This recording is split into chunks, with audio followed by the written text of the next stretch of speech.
Four words that echoed across a divided continent.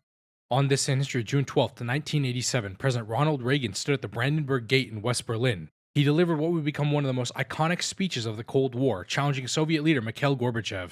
By 1987, the Berlin Wall had divided the city for 26 years. Constructed in 1961, the concrete barrier encircled West Berlin, a democratic island surrounded by communist East Germany. The wall symbolized the Iron Curtain that split Europe between the free and communist worlds, and over 100 people had died attempting to cross it.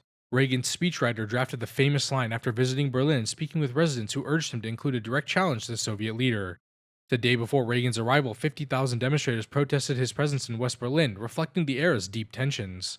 On June 12th, Reagan stood before the Brandenburg Gate just 100 yards from the wall and delivered his challenge: "Mr. Gorbachev, tear down this wall." The line was direct, confrontational, and unprecedented in diplomatic rhetoric. East Germany's communist rulers immediately dismissed the speech as an absurd demonstration by a cold warrior. The New York Times ran Reagan's picture on their front page the following day, but most media outlets gave the speech relatively little coverage. It would not achieve its legendary status until 2 years later, when the wall actually fell in November 1989. What seemed like empty rhetoric in 1987 became prophecy 2 years later, proving sometimes the most powerful words are those that dare to imagine what seems impossible.